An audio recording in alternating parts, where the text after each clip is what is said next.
এক ভাই লিখেছেন, আমার মেয়ে গুরুতর অসুস্থ, তার সুস্থতার জন্য আমাকে একটা আমল বলে দিন এবং আমার মেয়ের জন্য দোয়া করবেন। আমরা সবাই দোয়া করি এই ভাইয়ের মেয়ের জন্য, আল্লাহ রাব্বুল আলামিন তার মেয়েকে পরিপূর্ণ শেফা কামিলা আজলা দান করেন। আমরা অনেকেই অসুস্থ বা আমাদের পরিবারের সদস্যরা অসুস্থ, অনেকেই আমরা এটা নিয়ে পেরেশানিতে আছি। আল্লাহ রাব্বুল আলামিন সবার সমস্ত অসুস্থ রোগীদেরকে সুস্থতা দান করেন, সবার সমস্ত পেরেশানিগুলো আল্লাহ রাব্বুল আলামিন দূর করে দেন। আর সেই সাথে আমলের ব্যাপারে বলবো যে কোনো অসুস্থতা, যে কোনো বিপদ আপদে, মুসিবতে সবচেয়ে বড় আমল, সবচেয়ে প্রধান আমল হলো যে আল্লাহ রাব্বুল আলামিনের কাছে দুহাত তুলে, সম্ভব হলে 2 রাকাত নামাজ পড়ে বা যে কোনো নামাজের পর বা সাধারণ সময়েও আল্লাহর কাছে দুহাত তুলে আল্লাহ তাআলার কাছে চোখের পানি ফেলে বা কায়মনো বাক্যে আপনি দোয়া করবেন, আল্লাহ আমার অমুক সন্তান অসুস্থ, আপনি তাকে শেফা দান করেন। মন খুলে দোয়া করবেন। আমরা দোয়ার ব্যাপারে অনেক বেশি কার্পণ্য করি, আমরা হুজুরদের কাছে দোয়া চাই, কিন্তু নিজের দোয়া নিজে অনেকে করি না, করতে জানি না। এজন্য ভাই, নিজের সন্তানের অসুস্থতার জন্য নিজে আল্লাহর কাছে লম্বা সময় নিয়ে দোয়া করবেন। দোয়া করতে কোনো মায়ের পেঁচালা শব্দ লাগে না। আমরা মনে করি হুজুররা কত মায়ের পেঁচ দিয়া, সুট দিয়া, কবিতার ছন্দ গায়ে গায়ে দোয়া করে বোধ, এত কিছু দরকার নাই ভাই। আল্লাহ তাআলা মায়ের পেঁচালা কথা দেখেন, আল্লাহ দেখেন অন্তরের ব্যথা। আপনি আল্লাহর কাছে আল্লাহর প্রশংসা করে, নবী সাল্লাল্লাহু আলাইহি ওয়াসাল্লাম দুরূদ প্রেরণ করে দুহাত ধরে সাদা মাঠা ভাবে বলেন, আল্লাহ আমার মেয়েটাকে সুস্থ করে দেন, আমার কোনো ভুল হলে আমাকে মাফ করে দেন, মেয়েটাকে সুস্থ করে দেন। আল্লাহর কাছে আপনি কায়মনকে দোয়া করেন, এটা হবে সবচেয়ে বড় আমল। এর পাশাপাশি স্পেশালি যে কোনো বিপদ আপদ বা কঠিন সময় ইস্তেগফার এবং দুরূদ এবং দোয়া ইউনুস, দোয়া ইউনুস হলো লা ইলাহা ইল্লা আনতা সুবহানাকা ইন্নী কুনতু মিনাজ জালিমিন, আর দুরূদ ইব্রাহিম আল্লাহুম্মা সাল্লি আলা মুহাম্মাদ ওয়া আলা আলি মুহাম্মাদ, বা যে কোনো দুরূদ। আর ইস্তেগফার আস্তাগফিরুল্লাহ আল্লাযী লা ইলাহা ইল্লা হুয়াল হাইয়ুল কাইয়্যুম ওয়া আতুবু ইলাইহি, অথবা আল্লাহুম্মা আনতা রাব্বি লা ইলাহা ইল্লা আনতা, অথবা শুধু আস্তাগফিরুল্লাহ।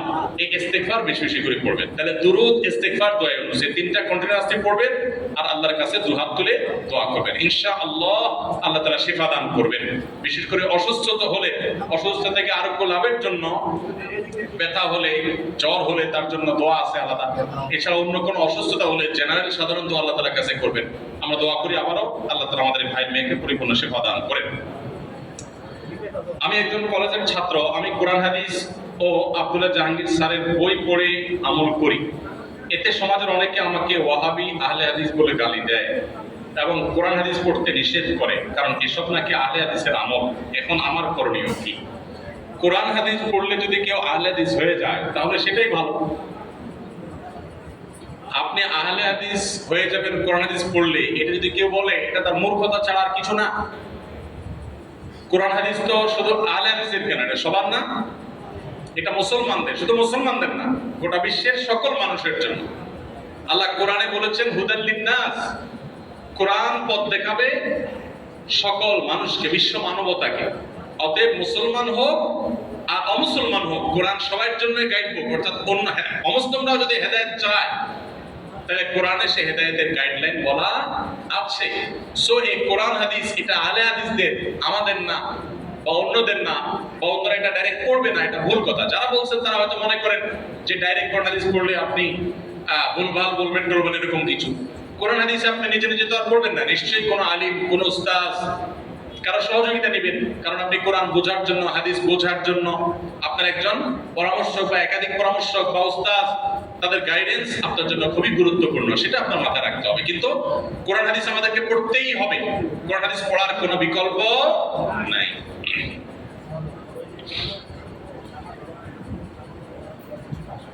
পুলিশের চাকরি করে একজন নবী বিদ্বেষী জঘন্য উক্তি করেছে, এদের সম্পর্কে ইসলাম কি বলে?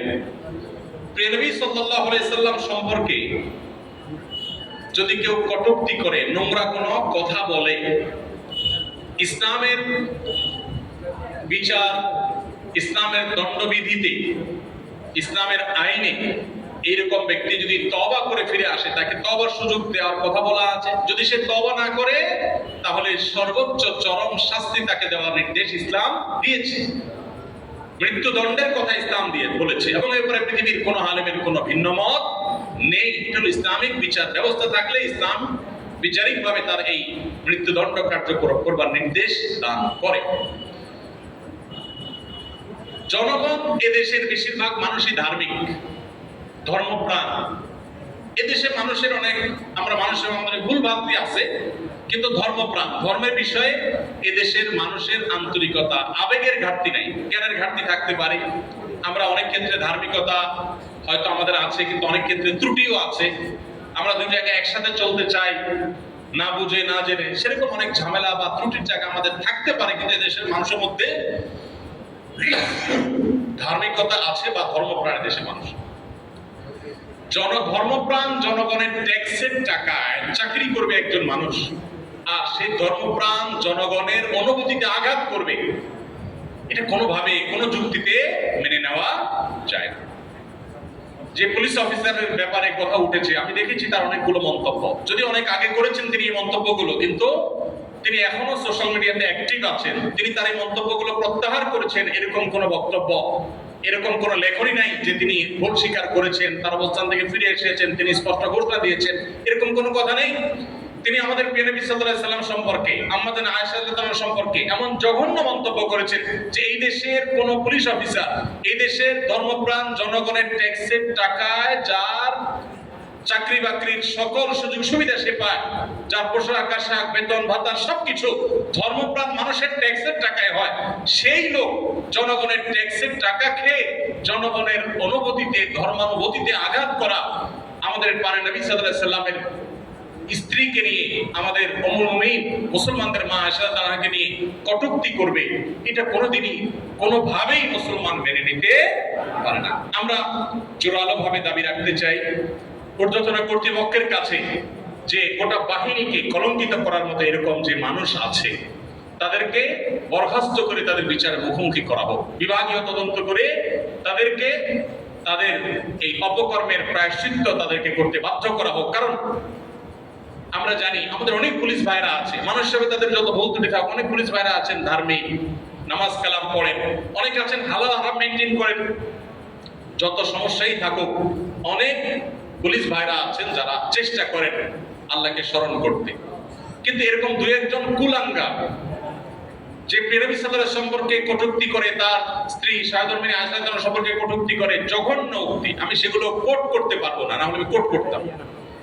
এরকম জঘন্য উক্তি যে করে তাকে অবশ্যই বিচার আওতায় আনতে হবে। এটা এদেশের মানুষের প্রাণের দাবি। কি বলেন?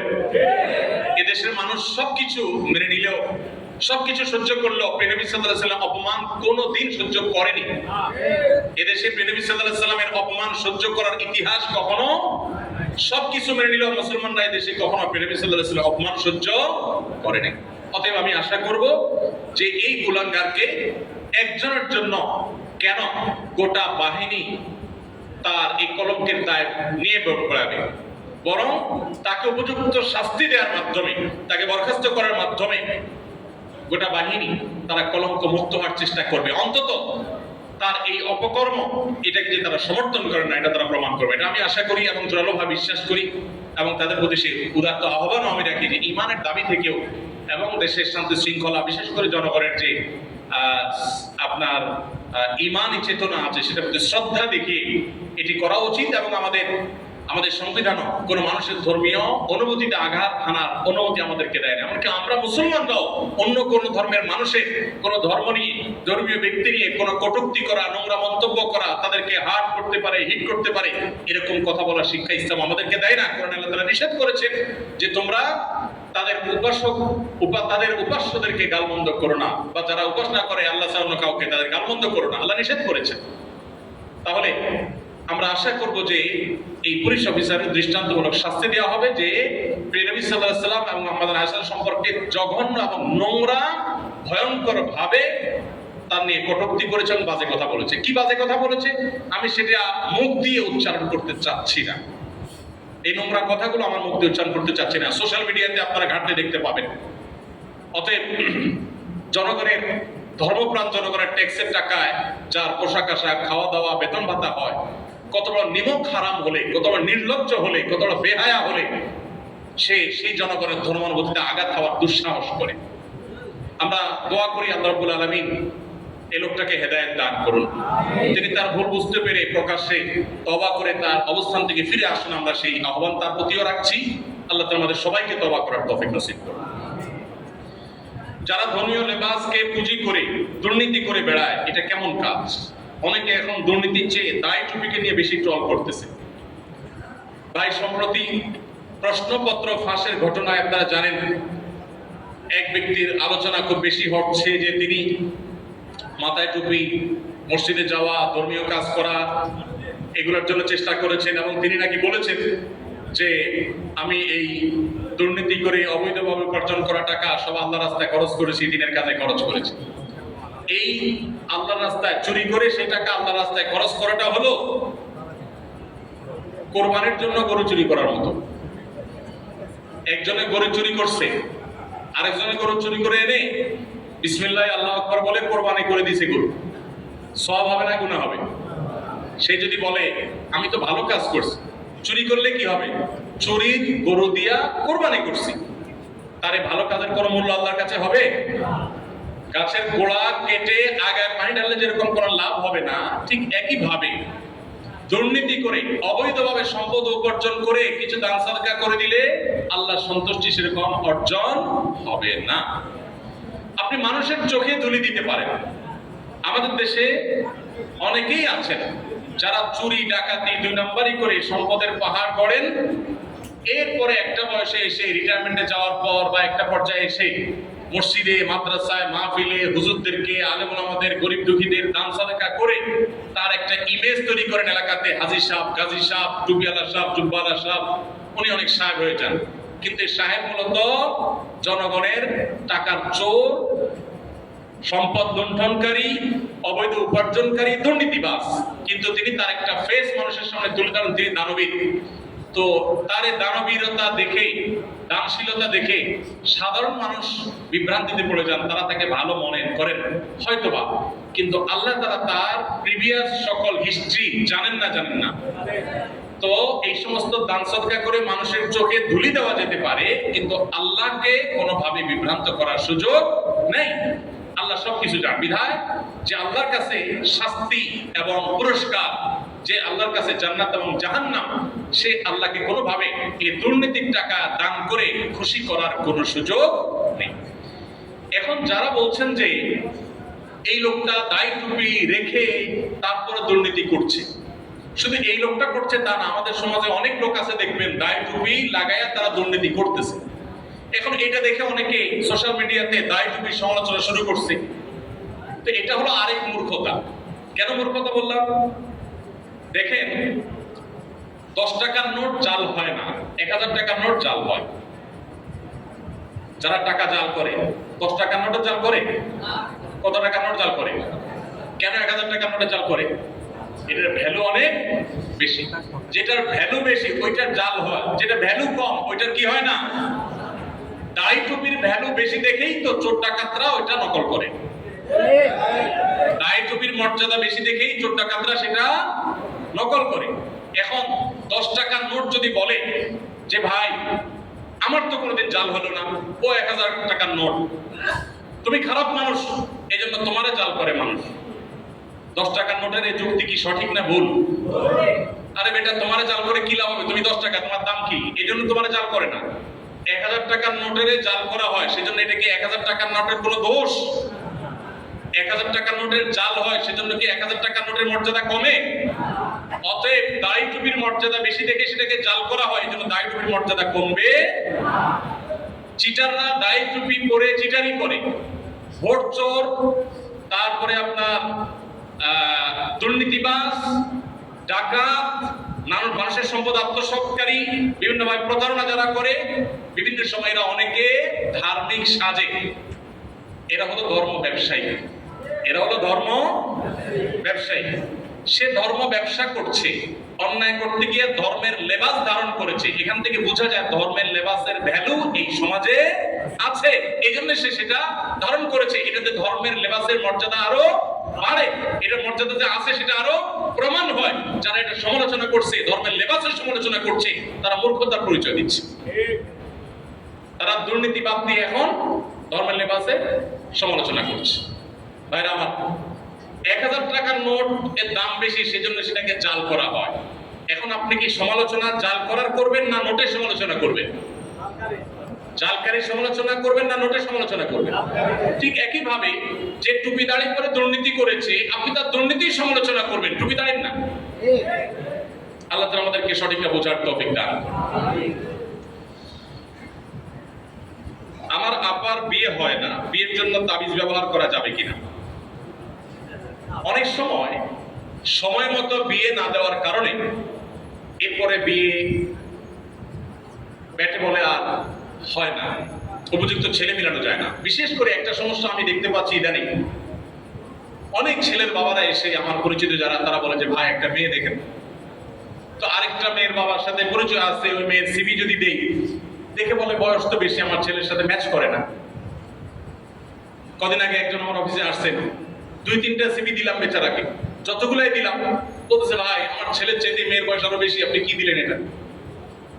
তো আমি চিন্তা করলাম এবং লক্ষ্য করলাম যে শুধু ছেলের বাবারা ছেলেদেরকে বিয়ে দিতে দেরি করছে তা না, মেয়ের বাবারাও দেখা যাচ্ছে সমাজে তারা মেয়েদেরকে বিয়ে দেরিতে দিচ্ছে। মনে রাখবেন, পশ্চিমারা তাদের দোসর এনজিও গুলো, আমি কোনোটার নাম নিচ্ছি না, এবং সেই সমস্ত এনজিও গুলো দ্বারা প্রভাবিত সরকারি বিভিন্ন সংস্থা নানাভাবে আপনাদেরকে প্ররোচিত করবে বিবাহকে বিলম্ব করার ক্ষেত্রে। আর আপনারা তখনই বুঝবেন বিবাহ দ্রুত করার মধ্যেই আপনার পার্থিব অপার্থিব সব রকমের কল্যাণ নিহিত আছে। অতএব মেয়ের বাবা আর ছেলের বাবা যেই হন না কেন, সন্তান বিয়ের উপযুক্ত হওয়ার পর যদি বিয়ে না দেন, সন্তান বিয়ের উপযুক্ত হওয়ার পর যদি বিয়ে না দেন, আর সন্তান যদি তলে তলে নানা রকমের পাপাচারে অপরাধে লিপ্ত হয়, তার চরিত্র নষ্ট হয়, তো সন্তান তো পাপিষ্ট হবেই। আপনি অভিভাবক প্যারেন্টস হিসাবে আল্লাহর কাছে আপনিও দায়ী থাকবেন। সময় মতো বিয়ে দেওয়া হয়। আপনি ডাক্তারখানায় চলে যান, হসপিটালগুলোতে চলে যান, দেখবেন বন্ধাত্বের পরিমাণ এত বাড়ছে বাংলাদেশে, ঘরে ঘরে বন্ধা, সন্তান হয় না। এর অন্য সব কারণের মধ্যে একটা কারণ এটাও লেট ম্যারেজ, অনেক দেরি করে বিয়ে দেওয়া হয়। দাম্পত্য জীবনে যে শান্তি নেই আমাদের সমাজে, কলহ প্রচন্ড রকমের বেড়ে গেছে, রেশিওগুলো অনেক বেশি। এর অন্যতম একটা কারণ যে দাম্পত্য সম্পর্ক কেন ভালো হচ্ছে না, কেন নষ্ট হয়ে যাচ্ছে আমাদের সম্পর্কগুলো, এর একটা বড় কারণ হলো এই লেট ম্যারেজ, দেরিতে বিয়ে। যাদের অনেক পরে বিয়ে হয় তারা মনে করে সব বুঝে শুনে নি, তারপর আস্তে ধীরে বিয়ে করবো, পায়ের উপরে দাঁড়া পায় নি। দেখবেন অ্যানালাইসিস করে বেশিরভাগ ক্ষেত্রে এই ফ্যামিলিগুলোতে সংসারে শান্তির পরিমাণ কম থাকে। এই জন্য ভাই, ছেলে মেয়েদের উপযুক্ত হওয়ার পর বিলম্ব করবেন না। মনে রাখবেন, এমন ফেতনা সংকুল সময়, ওই ছেলেরা মেয়েরা তাদের চরিত্রকে বাঁচাতে পারছে না, ভয়ঙ্কর একটা সময় চলছে। বিদায় এই পরিস্থিতিতে তাদের চরিত্র রক্ষার একমাত্র সমাধান হলো তাদেরকে দ্রুত ছেলেদেরকে কাজে লাগা, মেয়েদেরকে উপযুক্ত হওয়ার পর ছেলে মেয়ে উভয়কে বিয়ের উদ্যোগ নেন। এটার কোনো বিকল্প পথ আর নেই। আল্লাহ আমাদেরকে বোঝার তৌফিক দান করুন। যে সমস্ত দেশের মানুষদেরকে আমরা উন্নত মনে করি, তারা আমাদের থেকে অনেক দিক থেকে উন্নতও বটে, কিন্তু এই একটা জায়গায় তারা আমাদের থেকে পিছিয়ে আছে। তাদের পারিবারিক ব্যবস্থাপনা ভয়ঙ্কর একটা জায়গায় চলে গেছে। বিদায় ছেলে মেয়েদেরকে বিয়ের উপযুক্ত হওয়ার পর আল্লাহর ওয়াস্তে আর বিলম্ব করবেন না, দ্রুততার সাথে বিয়ে দিবেন এবং ইতিবাচক ভাবে দেখবেন, এবং এর সুফল আপনি নিজেই পাবেন। আর দেরি করবেন, আপনি নিজে এক সময় বিপদে পড়বেন। এরপর আশা করবেন হুজুর একটা তাবিজ দেন। এই যে কাগজ লিখছে না যে বোনের বিয়ে হচ্ছে না, তাবিজ দেওয়া যাবে কিনা। যাই হোক, মূল প্রশ্নের উত্তরে আসি। নবী করিম সাল্লাল্লাহু আলাইহি ওয়াসাল্লাম কখনো তাবিজ ব্যবহার করেন নাই, তাবিজ কারোর কাছ থেকে নেন নাই, কোন সাহাবীদের দিয়ে লেখা তাবিজ ব্যবহার করেন নাই, কাউকে দেন নাই। তাবিজ এটা নবী করিম সাল্লাল্লাহু আলাইহি ওয়াসাল্লামের প্রেসক্রিপশনের আইটেম না। নবী করিম সাল্লাল্লাহু আলাইহি ওয়াসাল্লামের প্রেসক্রিপশনের আইটেম হলো ঝাড়ফুঁক, পানি পড়া, তেল পড়া, শরীরে ফু দেওয়া, আল্লাহর কাছে দোয়া করা, এগুলো নবী সাল্লাল্লাহু আলাইহি ওয়াসাল্লামের প্রেসক্রিপশনে ছিল। কোন তাবিজ দেখে ঝুলানো এটা নবী সাল্লাল্লাহু আলাইহি ওয়াসাল্লাম কখনো আমল করেন নাই। এটা যে নবী সাল্লাল্লাহু আলাইহি ওয়াসাল্লামের সুন্নাহ না, এই ব্যাপারে কোনো সন্দেহ নাই। বিধায় প্রয়োজনে রুকিয়া করতে পারেন। অনেক সময় দেখা যায় বিয়ে বন্ধ করার জন্য, বিয়ে না হওয়ার জন্য সেহর করা হয়, অতএব সেগুলো কাটাবার জন্য রুকিয়া করতে পারেন, ঝাড়ফুঁক করতে পারেন। শরঈ ঝাড়ফুঁক, রুকিয়া শরঈয়া সোশ্যাল মিডিয়াতে খুঁজলে পাবেন। মুহররম মাসে নারীদের স্পেশাল কোনো আমল আছে কিনা জানলে উপকৃত হতাম। মুহররম মাসে পুরুষদের জন্য যে আমলগুলো আছে, আমাদের মা বোনদের জন্য একই আমল আছে, মা বোনদের জন্য আলাদা কোনো আমল নাই। মুহররম মাসের সবচেয়ে গুরুত্বপূর্ণ আমল হলো বেশি বেশি রোজা রাখা। বেশি বেশি কি রাখা? রোজা রাখা। নবী করিম সাল্লাল্লাহু আলাইহি সাল্লাম বলেছেন, আফদালুস সিয়ামি বা'দা রমাদান শাহরুল্লাহিল মুহররম। আল্লাহর কাছে রমজানের পরে নফল রোজার জন্য সবচেয়ে আদর্শ এবং শ্রেষ্ঠ মাস হলো মুহররম মাস। এই জন্য ভাই মুহররম মাসে বেশি বেশি নফল রোজা রাখার চেষ্টা করতে হবে। বেশি বেশি তো দূরের কথা, অনেকে একটাও রাখতে পারে না, অন্তত 2-4টা হলেও রাখার চেষ্টা করবো ইনশাআল্লাহ। মুহররম মাস কিন্তু শুরু হয়ে গেছে, মুহররম মাস আরম্ভ হয়ে গেছে, আমরা এখন মুহররম মাসের মধ্যে আছি। সম্মানিত মাসের মধ্যে সম্মানিত 4টা মাস আছে, এর ভিতরে সবচেয়ে শ্রেষ্ঠ হলো এই মুহররম মাস, বছরের প্রথম মাস, হিজরি বর্ষের। অতএব এই মাসের প্রধান আমল হলো বেশি বেশি নফল রোজা রাখা। দ্বিতীয় আমল হলো মুহররমের 10 তারিখ আশুরা, এই আশুরা উপলক্ষে 2টা রোজা রাখা। 9 আর 10 রাখলে বেশি উত্তম, আর না হলে 10 আর 11 এই 2টা রোজা রাখা নারী পুরুষ সকলের জন্য সুন্নাহ। নারীরা যদি মাসিক অবস্থা না থাকেন তারা রাখবেন না, মাসিক অবস্থা না থাকলে তারা রাখবেন না। তাদের নিয়ত থাকলে আল্লাহ তাআলা তাদেরকে এমনিতে সওয়াব দিবেন ইনশাআল্লাহ। তাহলে মুহররম মাসে আমল হলো বেশি রোজা রাখা, বিশেষ করে আশুরার রোজা রাখা। এর বাইরে মুহররম উপলক্ষে স্পেশাল কোনো আমল নাই যে এই মাসের জন্য আলাদা করে এটা করণীয় আছে।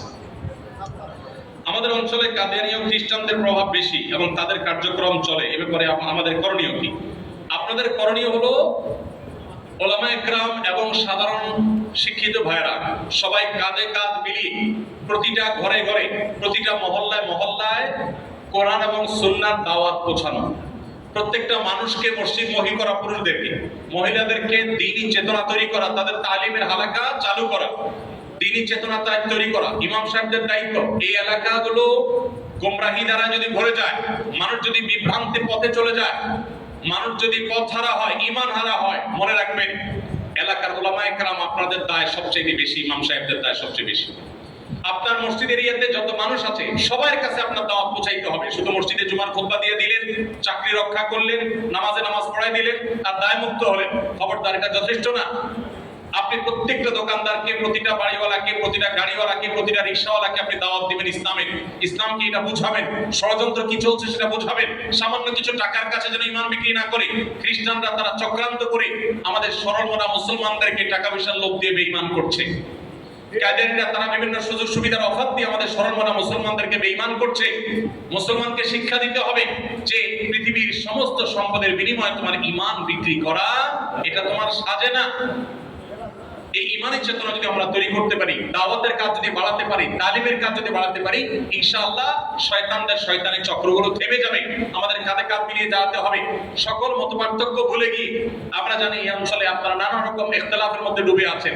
আপনি মুসলমান ভাই, আহলুস সুন্নাত ওয়াল জামাত ভাই, কাঁধে কাঁধ মিলান। সে যে চিন্তার হোক, যে মতাদর্শের হোক, আপনার সাথে হাজার ইখতিলাফ থাকুক, ইসলামের দাওয়াতের কাজে আপনি তার সাথে কাঁধে কাঁধ মিলিয়ে কাজ করেন আর বিরুদ্ধাচরণকারীদের বিরুদ্ধে দাঁড়ান, না হলে এলাকাকে বাঁচাতে পারবেন না। আল্লাহ আপনাদেরকে সেরকম শক্তি এবং সামর্থ্য দান করুন।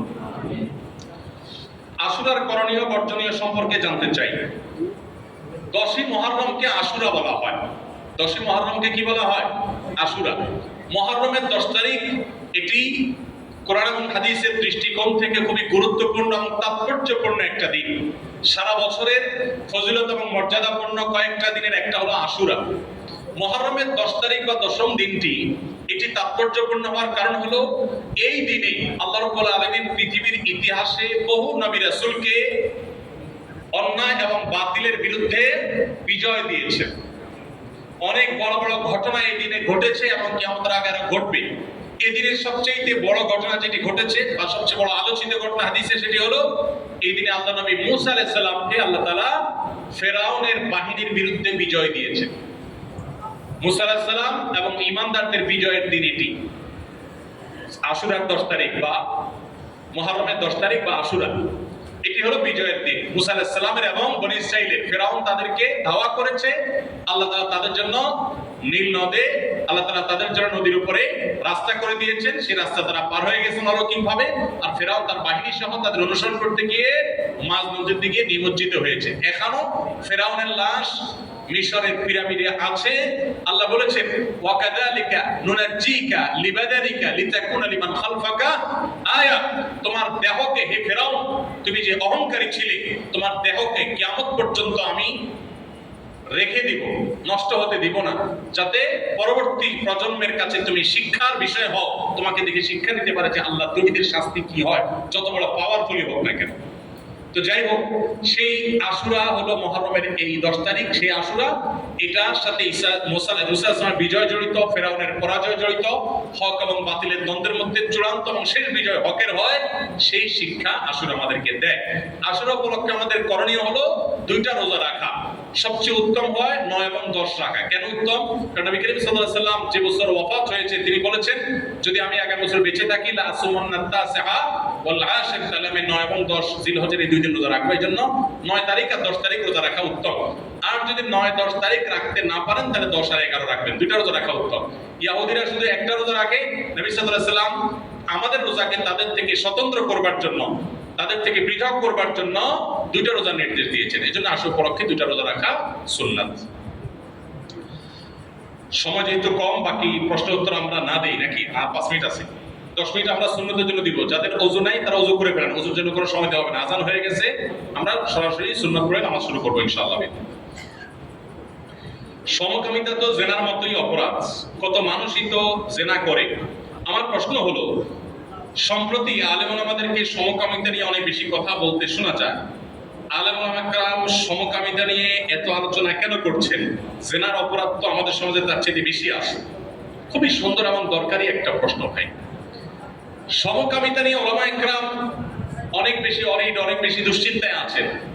আমাদের তরুণ প্রজন্মকে তাদের কাছে নানাভাবে সমকামিতার অপরাধ সম্পর্কে ভুল ধারণা দেওয়ার অপচেষ্টা করছে কিছু এনজিও এবং তাদের কিছু দোসরেরা। আমাদের শিক্ষা কারিকুলামের পাঠ্যপুস্তকে বিভিন্ন বিষয়ে আপনারা জানেন সমকামিতাকে বিভিন্নভাবে জেন্ডার ডাইভার্সিটির মতো শব্দ, মার পেছানো শব্দ, এগুলো দিয়ে সমকামিতাকে সমাজে স্বাভাবিক করার চেষ্টা চলছে। জেন্ডার ডাইভার্সিটি মানে জেন্ডার বৈচিত্র্য না? জেন্ডার বৈচিত্র্য আবার কি? আল্লাহ তাআলা কোরআনে বলেছেন মানুষকে আল্লাহ নারী এবং পুরুষ করে সৃষ্টি করেছেন। এর বাইরে যারা হিজড়া আছেন, যেই মানুষগুলোকে আল্লাহ রাব্বুল আলামিন বলতে পারেন যে তারা জেন্ডার প্রতিবন্ধী বা লিঙ্গ প্রতিবন্ধী, তারা এই লিঙ্গ প্রতিবন্ধকতা তাদের মধ্যে আছে, এর মানে এই না যে তারা আলাদা কোনো জেন্ডারের অধিকারী। কিন্তু যারা জেন্ডার ডাইভার্সিটির কথা বলেন তারা মূলত ছেলে ছেলে, মেয়ে মেয়ে, ছেলে মেয়ে, এরকম বিভিন্ন ভাবে যৌন সম্পর্ক করার বিষয়টাকে রাইট বা অধিকারের নাম দিয়া মুখরোচক কথা বলে ওই নোংরামিটাকে সমাজে প্রতিষ্ঠা করার চেষ্টা করছে। এখন প্রশ্ন হলো, আপনি যেটা প্রশ্ন করেছেন, সমাজে জেনার পরিমাণ তো অনেক বেশি সমকামিতার চাইতে, তাহলে জেনা নিয়ে আপনারা এত কথা বলেন না, সমকামিতা নিয়ে এত কথা কেন বলেন? খুব দরকারি একটা প্রশ্ন, এটার উত্তরটা খুব মনোযোগ দিয়ে শুনেন। একজন মানুষ জেনায় লিপ্ত হন, তিনি জেনা করেন, কিন্তু তার মধ্যে অপরাধ বোধ আছে, তিনি জানেন কাজটা অপরাধ, অন্যায়, জেনা করে ফেলেন মনের খায়েশের কারণে, কিন্তু পরক্ষণে তার মধ্যে বোধোদয় হয়, তার মধ্যে খারাপ লাগে কাজ করে, নিজেকে নিজে ভৎসনা করেন যে আমি খারাপ কাজে লিপ্ত। এই লোকটা মুসলমান না কাফের? মুসলমান। সে জেনায় লিপ্ত থাকার পরও যদি সে জানে কাজটা অন্যায়, আমার কাজটা করা ঠিক হচ্ছে না, তাহলে এই লোকটা বেঈমান হয় না। অপরাধ করলেও সে অপরাধী, কিন্তু বেঈমান না, আল্লাহর প্রতি অবিশ্বাস তার নাই, এই জন্য সে মুসলমান। সাধারণত জেনা যারা করে তারা জেনা লিপ্ত হলেও তারা জানে এটা অপরাধ, বেশিরভাগ মানুষই এরকম, যার কারণে এটার ব্যাপকতা থাকলেও এটার ভয়াবহতা তত জঘন্য না। এর বিপরীতে সমকামিতার ব্যাপারে অনেকে আছে নিজে সমকামিতা করেন না, নিজে সমকামে লিপ্ত হন না, বা তিনি সমকামী নন, কিন্তু তিনি যদি মনে করেন যে সমকামিতা এটা মানুষের রাইট, এটা কারোর অধিকার, এটা দোষের কিছু না, কেউ চাইলে সমকামিতা করতেই পারে, তার ব্যাপার, এরকম সমকামিতাকে যদি কেউ মনে করে দোষের কিছু না, এটা মানুষের করতে চাইলে করতে পারা উচিত, এটা যদি কেউ মনে করে, তাহলে সে কিন্তু নিজে সমকামিতা করছে না, কিন্তু আরেকজনের করাটাকে সে সমর্থন করছে, তাহলে এই লোকটা কি? কাফের। এই মূলনীতি জানা আছে তো আপনাদের? শরীয়তের কোন হারাম কাজ যদি কেউ করে হারাম জেনে, সে কাফের হয় না। আর কোন হারাম কাজকে যদি হারাম মনে না করে, তাহলে সে কি হয়? কাফের হয়। এই বিষয়টাকে আরো সহজ করে বোঝাবার জন্য আমি একটা উপমা দিই। আমাদের রাষ্ট্রের যে সংবিধান, বাংলাদেশ রাষ্ট্রের যে সংবিধান, একজন এই সংবিধানকে মানে, রাষ্ট্রকে মানে, রাষ্ট্রের অস্তিত্বকে সে স্বীকার করে, সংবিধানকে সে মানে, আইনের প্রতি সে শ্রদ্ধা দেখায়, বিচারের প্রতি সে আস্থা রাখে, কিন্তু সে চুরি করেছে, একটা অন্যায় করেছে, অপরাধে লিপ্ত হয়েছে, সংবিধান বিরোধী কোনো কাজ করেছে, এই লোকটার বিচার হবে একভাবে, তার শাস্তি হবে একটা সময়, তার মুক্তিও হতে পারে, সাজা ভোগ করার পর সে এক সময় ছাড়া পেতে পারে, আবার সে ছাড়া সাজা নাও পেতে পারে। কিন্তু একটা লোক কোনো অপরাধ করে নাই, রাষ্ট্রের রাষ্ট্রের সংবিধানের একটা বিধানেরও পরিপন্থী কোনো কাজ করে নাই, কোনো অন্যায় সে করে নাই, কোনো অবৈধ কাজ সে করে নাই, কিন্তু সে রাষ্ট্রের অস্তিত্বকে অস্বীকার করেছে বা সংবিধানকে সে মানে না, এই লোকটাকে কি বলা হবে? রাষ্ট্রদ্রোহী। ব্যাপারটা কি বুঝতে পারছেন? পার্থক্যটাকে বোঝা যাচ্ছে? রাষ্ট্রদ্রোহী যে সে হয়তো রাষ্ট্রের সংবিধান বা আইনের পরিপন্থী একটা কাজও করেনি, কিন্তু শুধুমাত্র সে রাষ্ট্র বা সংবিধান এটাকে সে অস্বীকার করলো বা সংবিধানের বা রাষ্ট্রের কিছুকে সে মানলো না। এই লোক রাষ্ট্রদ্রোহী হওয়ার কারণে এর অপরাধের মাত্রা কি ওই সাধারণ অপরাধের মতো না অনেক বেশি? অনেক বেশি মনে করা হয় না? ঠিক একইভাবে একজন মানুষ সমকামিতা লিপ্ত নিজে হয় না, কিন্তু সমকামিতাকে রাইট মনে করে, তাহলে এই লোক কাফের, এই লোক আল্লাহদ্রোহী, এই লোক বেঈমান। সারা পৃথিবীর কোন আলেমের ক্ষেত্রে ভিন্ন মত নাই, সব আলেমরা একমত। আরেকজন জেনা লিপ্ত হন, অন্যায় লিপ্ত হন, কিন্তু তিনি সেই ব্যাপারে তার মধ্যে অপরাধ বোধ আছে, এই লোক কাফের হবে না। আমার কথা কি বুঝতে পারছেন? এই জন্য ভাইরা, সমকামিতাকে রাইট হিসেবে প্রতিষ্ঠা করার জন্য যারা কাজ করছেন তারা এই দেশে কাফেরের চাষ করার চেষ্টায় লিপ্ত। তারা কাফেরের চাষ করতে চায় দেশে, মুসলমান সন্তান নিজের অজান্তে কাফের হয়ে যাবে, সেই পলিসিতে তারা বের হয়েছে। এখন আজকাল আমাদের স্টুডেন্টরা পৃথিবীর বিভিন্ন ইউনিভার্সিটিতে গবেষণা করার জন্য, চান্স পাওয়ার জন্য তাদেরকে বিভিন্ন ফর্ম ফিল আপ করতে হয়, সেখানে টিক দিতে হয় আমি এটাতে সম্মত, ওইটাতে সম্মত। এর মধ্যে একটা থাকে যে আমি জেন্ডার ডাইভার্সিটি, যৌন বৈচিত্র্য, অথবা সরাসরি লেখা থাকে যে সমকামিতা এটা মানুষের রাইট, এই রাইট বা এই অধিকারে আমি বিশ্বাসী। শয়তানিকে অধিকারের নাম দিয়েছে, শুনতে শোনা যায়, অধিকার শুনলে আমাদের কাছে গা গরম গরম ভাব আসে। যেটা মানব সভ্যতাকে হুমকির মধ্যে ফেলে দিবে সেটার নাম হলো সমকাম। সমকামিতার মাধ্যমে পৃথিবীতে মানুষের জন্ম হবে? সমকামিতার মাধ্যমে পৃথিবীতে মানুষের জন্ম হওয়া সম্ভব?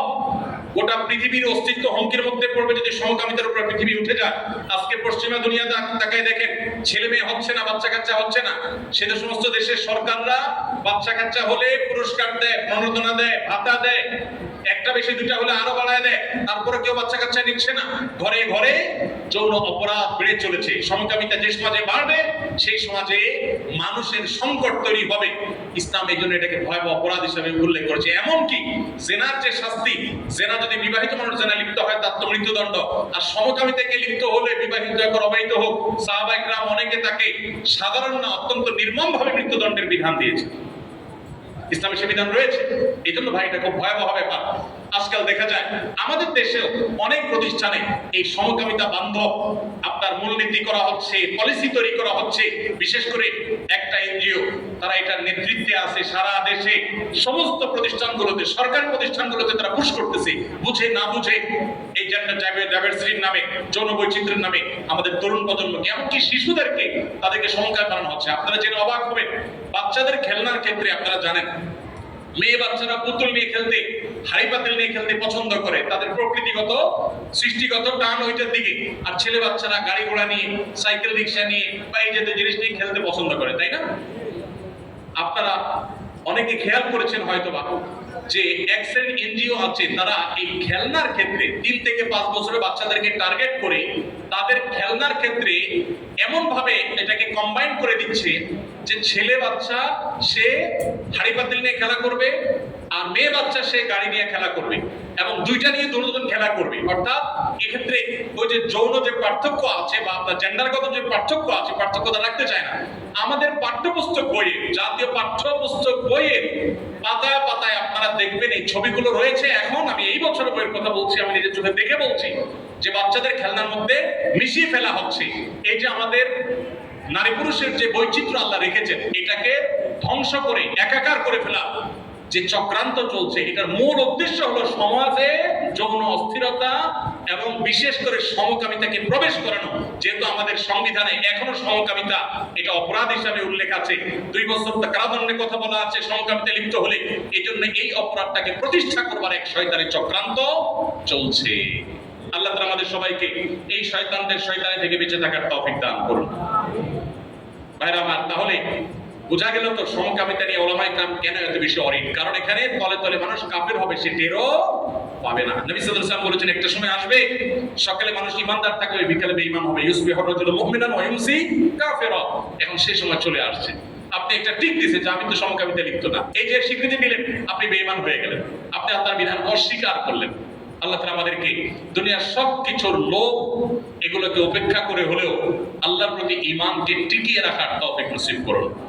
এবং সমকামিতার মতো এই শয়তানি কর্মকাণ্ড, শয়তানকে যারা পুজো করে তাদের রিচুয়ালের ভিতরে একটা হলো এগুলো, এই জন্য তারা এগুলোকে পুশ করতে চায়। আমরা অনেকে মনে করি কেন তারা এগুলো পুশ করতে চায়, শয়তানের সভ্যতা প্রতিষ্ঠা করবার জন্য।